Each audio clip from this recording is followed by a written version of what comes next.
Alô, alô, fala, fala, meu aluno, estamos juntos, minha aluna, professor Leone Maltz, em mais uma aula aqui com você no QC, para a gente empurrar o palito na banca, trabalhar um tema certo da sua prova, das execuções das penas aqui, tá? E dentro desse tema, falar de progressão de regime, aí é certo, sem dúvidas. Regressão de regime lá no 118, das autorizações de saída, que inclusive teve uma atualização recentíssima aqui, 2024, Lei 14.834. Então, tudo atualizado para você. Inclusive, eu vou fazer um comentário a respeito de uma decisão recente, abril de 2024, dentro do tema de progressão de regime. Mas fica tranquilo, o importante é você levar a regra. Mas vamos lá, sem conversa fiada, falar da execução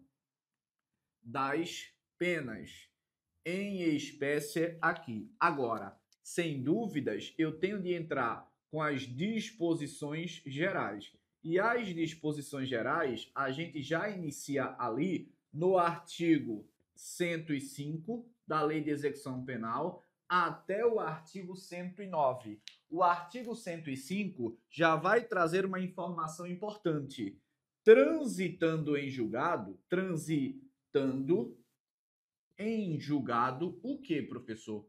Uma sentença aqui que vai falar sobre uma pena privativa de liberdade. Então é importante você entender que essa sentença condenatória que transitou em julgado, para fins do artigo 105, é referente a uma pena privativa de liberdade. Se estiver falando de um indivíduo que já estiver preso ou vier, né, a ser preso, repare, você tem de ficar ligado no seguinte contexto: o juiz é o responsável aqui por expedir o que, professor?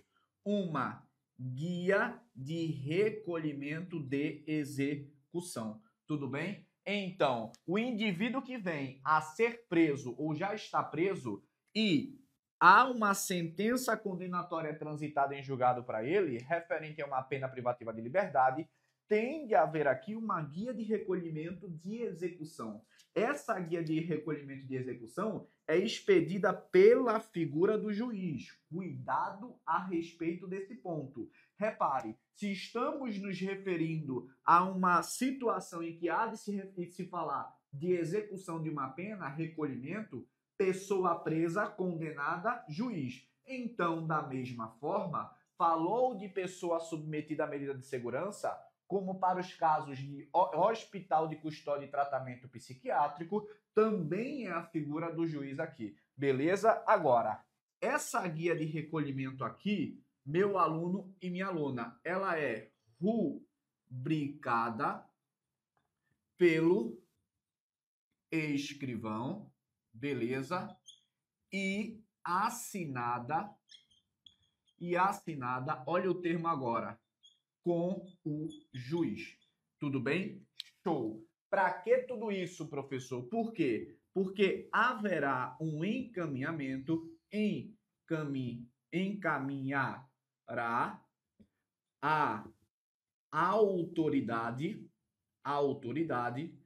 administrativa. E que autoridade administrativa é essa, professor? Aquela responsável por fiscalizar em tese ou até mesmo exercer ali a execução da pena privativa de liberdade. Normalmente aqui há de se trabalhar, por exemplo, os diretores, tá? Mas uma finalidade aqui é a finalidade administrativa também dentro da execução da pena. Perceba, tem de haver uma guia de recolhimento, aqui é a autoridade judiciária. Agora, essa guia de recolhimento, ela é encaminhada a quem? A autoridade administrativa. Cuidado com esse ponto. Essa guia de recolhimento, ela tem as informações aí em se tratando do estado civil desse indivíduo, informações referentes à situação civil dele, o RG também, que seria a sua identificação. Há de se trabalhar aí também a relação da quantidade, quando esse indivíduo vai sair, né, para fins de cumprimento de pena. Então, são essas as informações referentes dentro do contexto da guia de recolhimento, beleza? Essa guia de recolhimento, ela é tão fundamental que ninguém será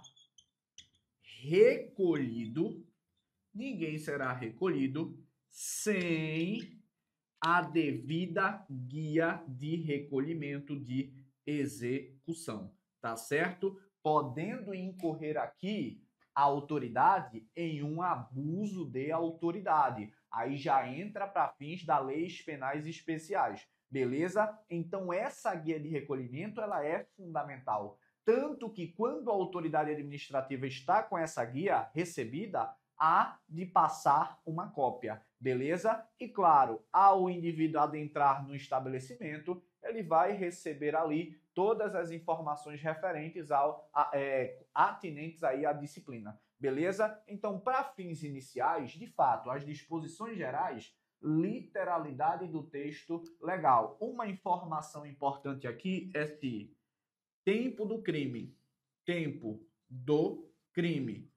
O indivíduo, ele era funcionário público da administração da justiça criminal. Essa informação, ela tem de conter na guia de recolhimento de execução, para fins do que dispõe lá o artigo 84. Lembre-se de que, em tese, há uma separação. Agora, essa separação atualmente tem de ser, de fato, dentro dos preceitos constitucionais e não como uma forma de privilégio. E repare, atualmente, entenda para termos práticos primeiro, claro, depois, para não ficar batendo cabeça com a teoria, entenda que aqui é o texto legal. O que na prática ocorre, aí já não nos cabe para esse primeiro momento, beleza? Então, o texto legal me traz que, se ao tempo do fato, ao tempo do crime, o indivíduo era funcionário da administração da justiça criminal, tem de conter essa guia de recolhimento. Por quê? Porque haverá uma separação em tese quando estiver na privação de liberdade em determinado contexto. Tudo bem, então? Show? Posso continuar? Então eu vou continuar. Para a gente fechar, entenda, havendo aí o cumprimento da pena ou a extinção, repare, esse indivíduo será posto em liberdade por meio de alvará de soltura. E esse alvará de soltura não é autoridade policial nem administrativa, é autoridade judiciária. Beleza? Agora, entrando aqui em relação na execução das penas em espécie, eu vou trazer aqui um conhecimento também lá do direito penal, da parte do Código Penal, tá? Aqui, sem dúvidas, eu inicio com o artigo 110 da Lei de Execução Penal, que vai falar sobre determinação do que, professor? Do regime prisional. Só que o artigo 110, combinado com o artigo 111, ele vai falar, em tese, aqui, daquele indivíduo que ele é condenado por 2 crimes ou mais, tá certo? Mas fica tranquilo que eu vou trazer também o artigo 111. Se o indivíduo, ele é condenado por mais de um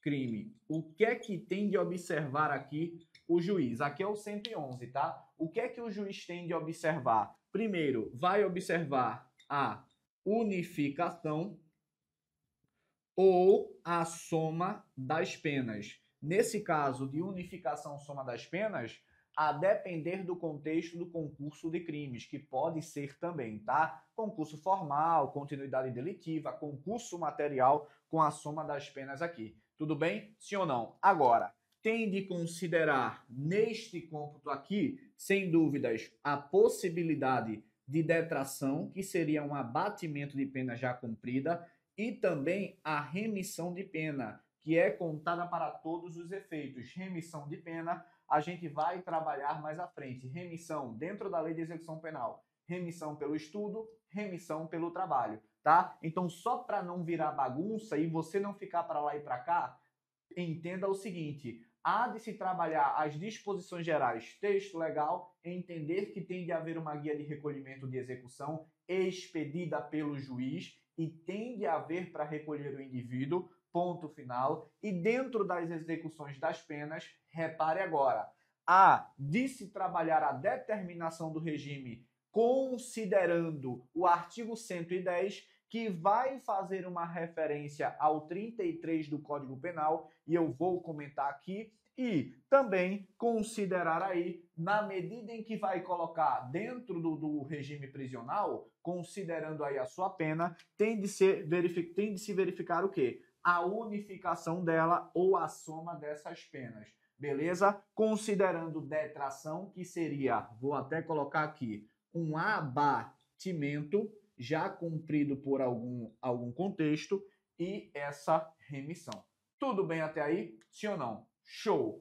E se durante o cumprimento de pena sobrevier uma nova condenação, aí o juiz vai se valer da soma das penas, tá certo? Dessa nova pena a que ele foi condenado e somar ao que resta para ele cumprir. E assim, a partir dessa nova soma, fazer a determinação do regime novamente. Beleza? Tudo bem? Tanto que ele pode sair do regime semiaberto, voltar para o fechado, ou pode estar no aberto e voltar para o fechado. A gente também vai falar sobre isso. A respeito da determinação do regime, o 110 ele pede para você verificar o artigo 33 do Código Penal. Apesar de ser Código Penal, eu vou aqui trabalhar só para o seu caderno ficar organizado. Lá no 33, parágrafo 2º especificamente,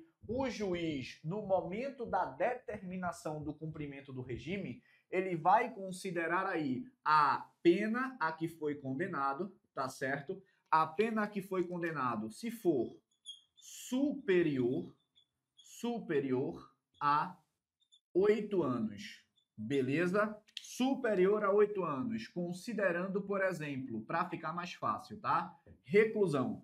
Se é superior a 8 anos, esse indivíduo em tese, ele vai aqui se considerar pelo artigo 33, parágrafo 2º, um regime fechado, beleza? Agora, se for o indivíduo primário, o 33, parágrafo 2º, vai falar assim: não reincidente. No caso de um indivíduo não reincidente, condenado a uma pena superior a 4 anos e até 8 anos, sendo primário, isto é, não reincidente, aqui há de se falar no regime o quê?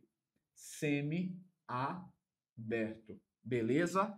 E se for aí primário também, isto é, não reincidente, de acordo com o texto legal, e a pena até 4 anos, o juiz há de se considerar aí um regime aberto. Agora, isso é texto legal, tá? Não é somente isso e ponto final. Há de se fazer outras considerações. Como o próprio Código Penal determina, tem de se considerar para início do cumprimento da pena o artigo 59 também. E o artigo 59 do Código Penal vai falar das circunstâncias judiciais. Tudo bem até aí? Obviamente que quando se fala numa reclusão, trazendo melhor aqui para exemplificar, estamos nos referindo à possibilidade de iniciar no regime fechado, no regime semiaberto ou no aberto. Há que se considerar em termos numéricos objetivos